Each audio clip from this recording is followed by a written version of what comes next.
Well, there's a storm brewing, and you can probably see how much movement there is in the canal water. The canal's just beyond those boats there.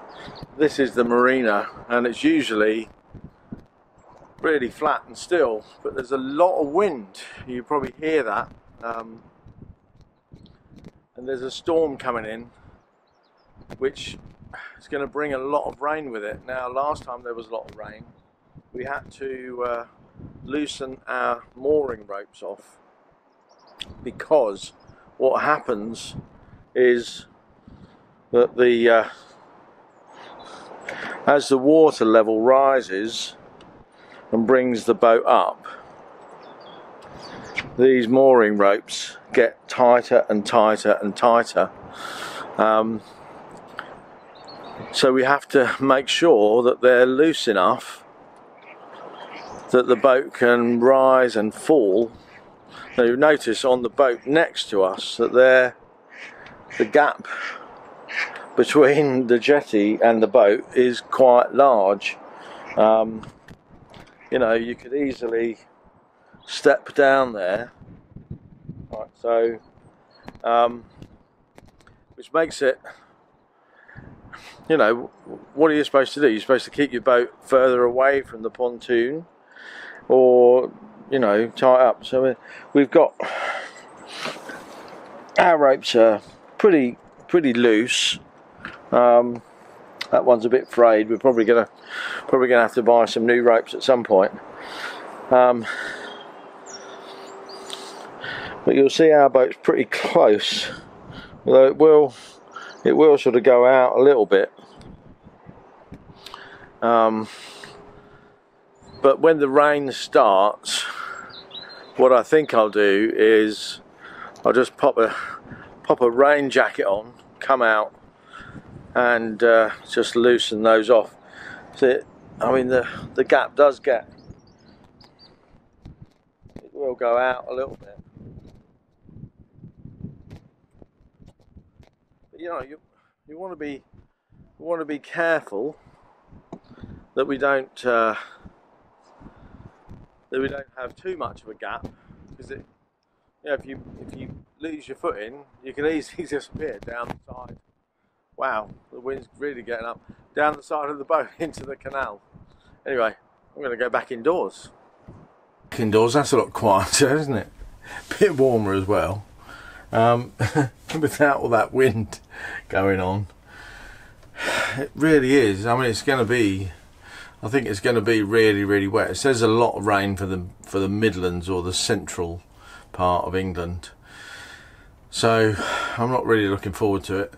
What I've also noticed is in the larder cupboard here, we're having to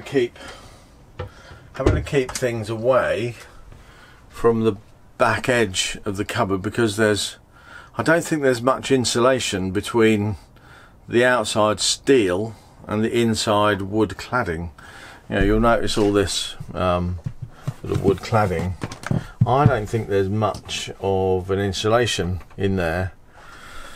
It's too big a job to replace the whole blooming lot. I mean, the insulation is usually done at construction, and I don't know how long sort of the rock wool stuff lasts, whether it has a lifespan. I don't know. I've no idea.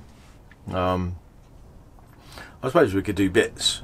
You know, my intention is to reconfigure the larder area. Maybe put a box in, so line it rather than just have that, and then put extra shelves in, because it's got like big shelf spaces that it doesn't take 3 tins stacked on top, so it would take 2, so it could come down half a bean can. So it could do that. So maybe line it with some plywood and stick some extra insulation between that plywood and the outside wood, or the inside cladding, as it were, to give it an extra level of insulation inside the larder. There is a benefit though to leaving part of the cupboard sort of exposed a little bit more, because that acts as an additional sort of refrigeration area in the winter. You know, you don't need much refrigeration if you've got a cupboard like that.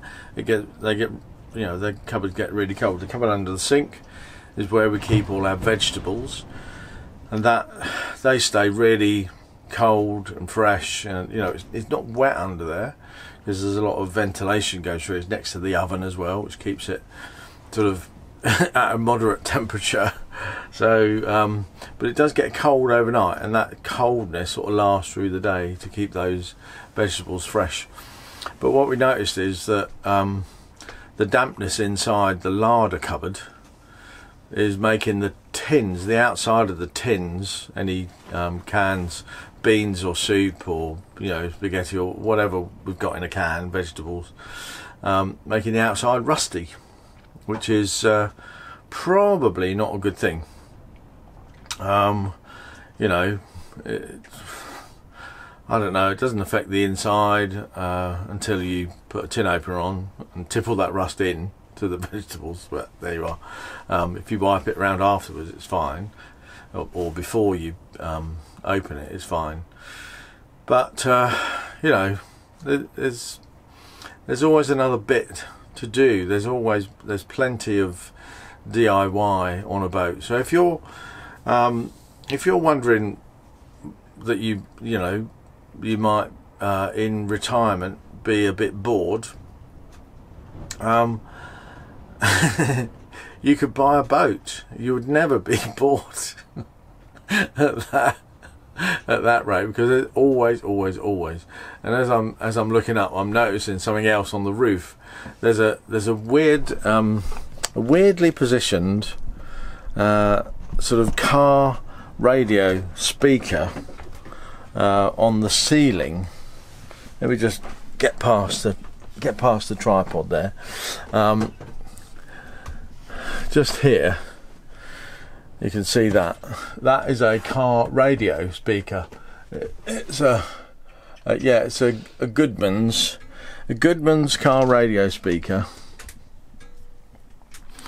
But just about here I've noticed there's a sort of a damp patch on the roof.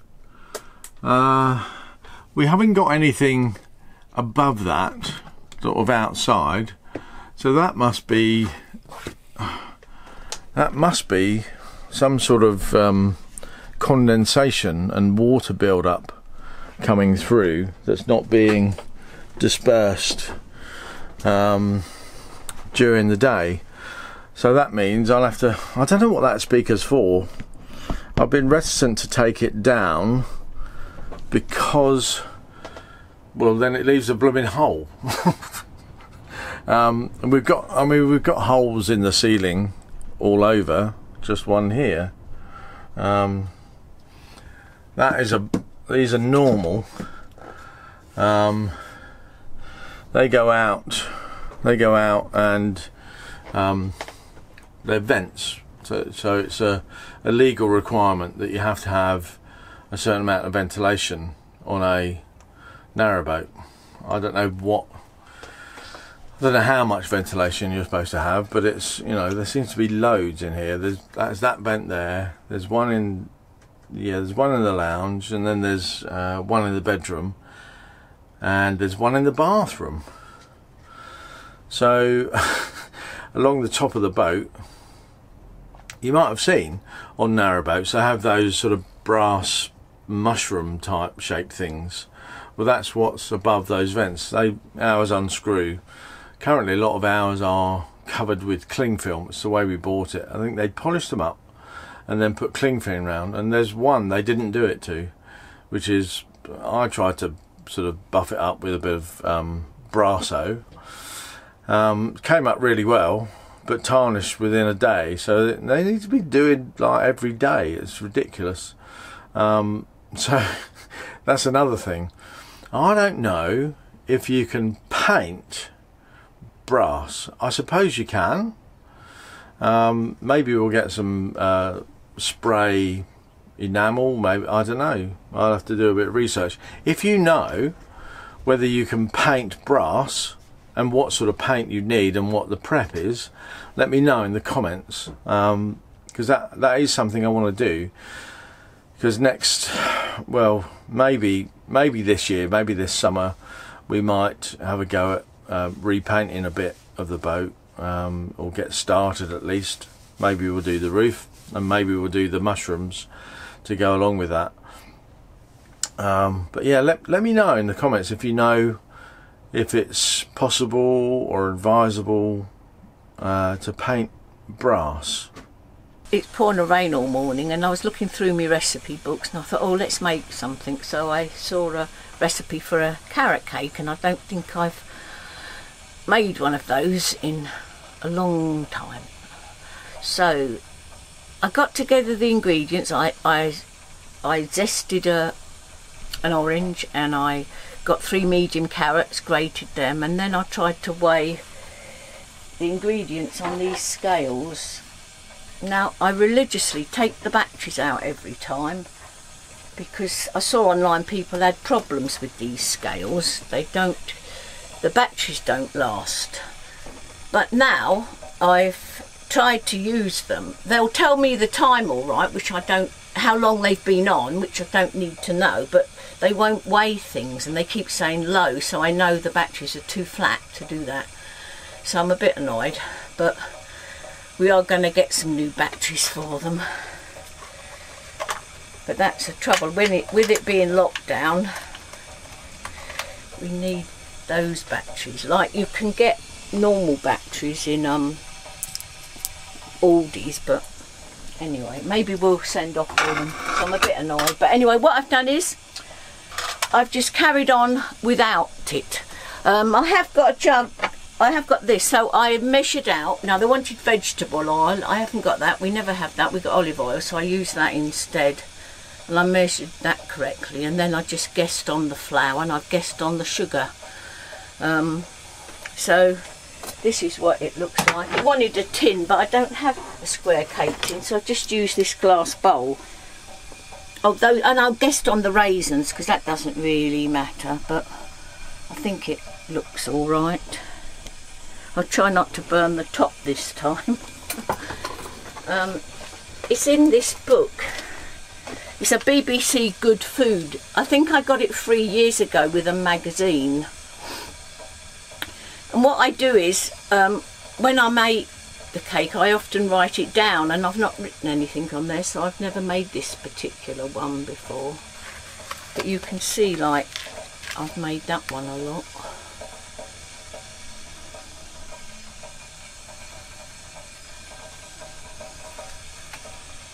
Yeah, 06. Yes, I made it for my mum for Mother's Day. God, that's nearly 15 years ago. Do you know, my mum's been dead 5 years. I still miss her very much. It says gas 4 for 1¼ hours, but this oven is not true to temperature, so I'm just going to put it down like a bit and see. What I don't like about this oven is you have to go right down to the floor. I think I'll put it on the middle shelf, and I can always move it. Also, you can't see it, so you have to keep opening the door because there's no light on it. This, we've never used this. This is, look at all this wasted. It's the grill. Never used it. We never grill. I wish it was swapped round the other way. But it is what it is, isn't it? At least it works, even if it's not correct. I'm learning, and I swear by this timer, I'll probably in about 30 minutes I'll have a look at it. So I'll just have to put that up. This isn't great either, it's not very loud. Oh, actually that's salt. No, it isn't. You can hardly hear it. There's no, That's the same make as these. Oh shit, is it the same make? I think it's the same make as those scales, that's probably why. Anyway, there you go. I suppose one good thing about it is it's magnetic and it's got a little stand, but I always keep it there above the cooker, and then we know where it is, along with those scissors. If you always keep things in the same place, you know where they are, because they're the only ones. So anyway, I'm going to have a cup of coffee now. And this is the result of the cooking. This is the carrot cake Wendy made. It still gets a little bit of a burn on top, but it's just going dark. But that's I think that's going to be brilliant. So a little while ago we did a jigsaw puzzle, this one, and I bought a sheet of perspex with pre-drilled holes in the corner to use as a frame to get it on the wall. Now it does hold off the wall a little bit, but the corners are there and it's all nicely secured, and I think it looks pretty blooming good. It really does brighten the whole place up. It's really marvellous. I absolutely love it. What do you think? Stick a comment in the section below. Let us know what you think of our movie posters jigsaw puzzle in a frame. We've just got back from the weekly shop, and we'd run out of this Marmite, and we really like Marmite, but Wendy saw something similar like this Marmite, and if you look at it quickly you might think it was Marmite, but it isn't. It's Aldi's or Grandessa Mighty Yeast Extract. I don't know how they get away with this, like stealing brands like this. It's not the same, but it's so similar. You know, the yellow cap with the yellow label, a little bit of green on it, and I have that green right around there, and the same, almost exactly the same shaped bottle. Anyway, we're not doing this full shopping haul this week.